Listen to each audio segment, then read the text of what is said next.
Assalamualaikum Bibi Dan. Assalamualaikum. Boleh Pak, silakan masuk. Bu. Aku Bibi Dan. Baik Ibu, selamat datang. Perkenalkan, nama saya Bidan Bobo. Saya menjaga di puskesmas ini. Saya akan menjelaskan yang pertama ya Ibu. Yang pertama ada kesiapan aspek psikologis. Konseling ini dilakukan untuk mencegah sakit bawaan Ibu akibat kekurangan zat gizi tertentu atau terpapar zat-zat berbahaya. Kemudian agar kehamilan yang dijalani tidak menimbulkan ketegangan, Ibu harus menghindari hal-hal yang memberikan pengaruh buruk dalam keseimbangan hormonal Ibu, seperti stres yang dapat merusak siklus bulanan Ibu dan proses mencegah ovulasi Ibu. Jadi wanita yang tingkat stresnya tinggi itu umumnya sulit untuk hamil. Jadi sangat baik belajar mengatasi stres sehingga tidak mempengaruhi siklus bulanan Ibu. Kondisi kejiwaan Ibu juga perlu diperhatikan ya Ibu, karena itu sangat mempengaruhi kehamilan Ibu. Oleh karena itu, Ibu dan Bapak harus mempersiapkan diri secara mental untuk menghadapinya ya Ibu, Bapak. Yang kedua ada kesiapan fisik ya. Kehamilan kemungkinan tidak akan terwujud, dan bahkan kalau kehamilan itu terwujud, kemungkinan fisiknya itu tidak akan sempurna Ibu, akan mempengaruhi janin juga. Ada beberapa hal yang harus dilakukan ya Ibu. Yang pertama itu, Ibu harus mengatur pola makan atau pola hidup Ibu ya.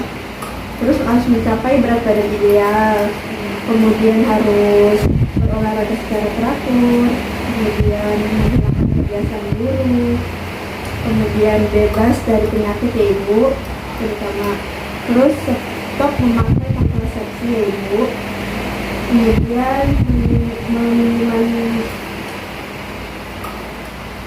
Kemudian meminimalkan bahaya lingkungan ya Ibu. Baik, selanjutnya itu ada meningkatkan makanan yang bergizi ya Ibu. Konsumsi makanan yang mengandung protein dan asam folat ya Ibu. Itu kalau makanan berprotein itu seperti apa Bibi Dan? Dan asam folat itu?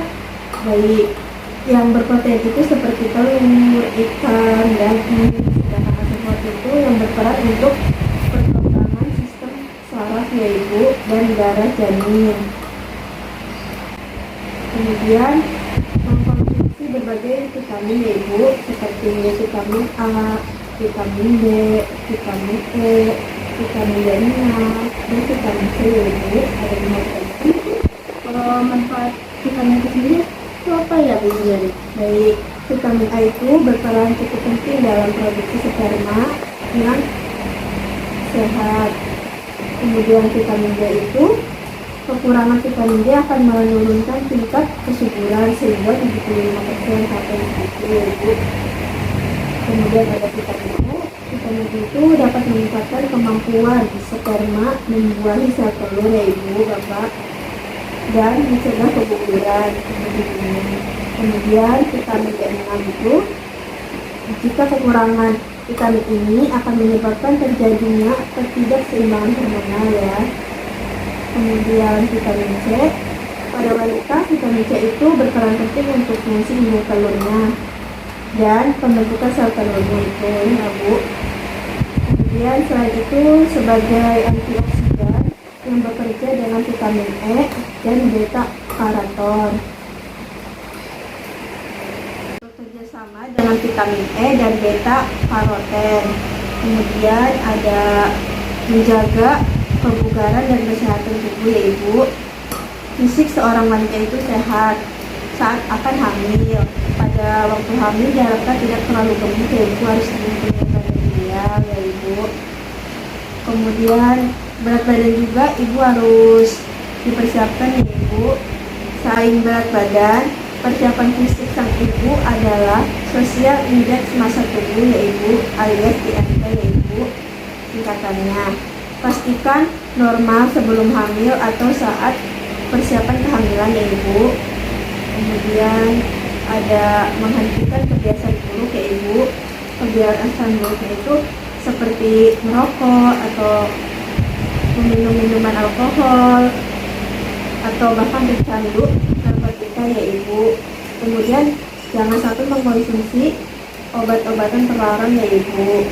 Kemudian ibu dan bapak harus bisa menghentikan kebiasaan merokok secara total ya Ibu. Ibu, racun pada asap rokok yang dihisap oleh ibu itu sangat berbahaya ya Ibu bagi tubuh ibu, karena dapat mengakibatkan kerusakan kromosom pada sel telur dan melemahkan kemampuan untuk menghasilkan estrogen yang sangat diperlukan ya Ibu untuk menyiapkan lapisan rahim menjelang kehamilan Ibu. Kemudian yang ketiga adalah kesiapan finansial. Persiapan finansial bagi ibu yang akan merencanakan kehamilan itu merupakan suatu kebutuhan yang mutlak ya Ibu, yang harus dipersiapkan. Beberapa hal yang berkaitan dengan persiapan finansialnya, di antaranya itu sumber keuangan ya Ibu dan Bapak harus dipersiapkan. Kemudian dana yang wajib ada ya saat hamil untuk yang kedua, dana yang wajib ada ya Ibu untuk pemeriksaan dan pengobatan saat bersalin. Kemudian 4 ada kesiapan pengetahuan ya Ibu, Bapak. Pasangan suami istri harus mengetahui hal-hal yang berpengaruh perencanaan kehamilan ya Ibu dan Bapak. Di antaranya itu masa subur. Kemudian yang kedua ada kecenderungan memilih jenis kelamin anaknya ya Ibu, Bapak. Yang kelima itu kesiapan aspek usia Ibu dan Bapak ya. Usia di bawah 20 tahun merupakan salah satu faktor yang mempengaruhi perencanaan kehamilan ya Ibu dan Bapak. Pada usia 20 tahun apabila terjadi kehamilan, maka akan berisiko mengalami tekanan darah tinggi, kejang-kejang, kemudian pendarahan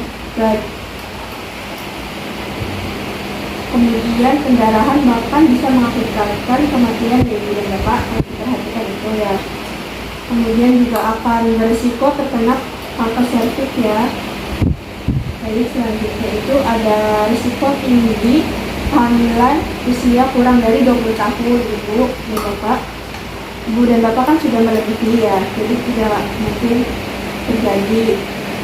Bagi ibu itu yang pertama ada pendarahan, yang kedua ada keguguran, yang ketiga ada persalinan lama atau sulit ya Ibu.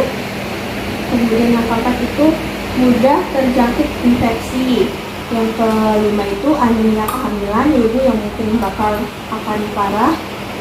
Kemudian yang keenam itu ada kanker leher rahim ya Ibu atau kanker serviks. Kemudian pada bayi itu akan terjadi yang pertama itu bayi akan lahir prematur ya Ibu. Kedua ada BBLN, yang ketiga ada cacat bawaan.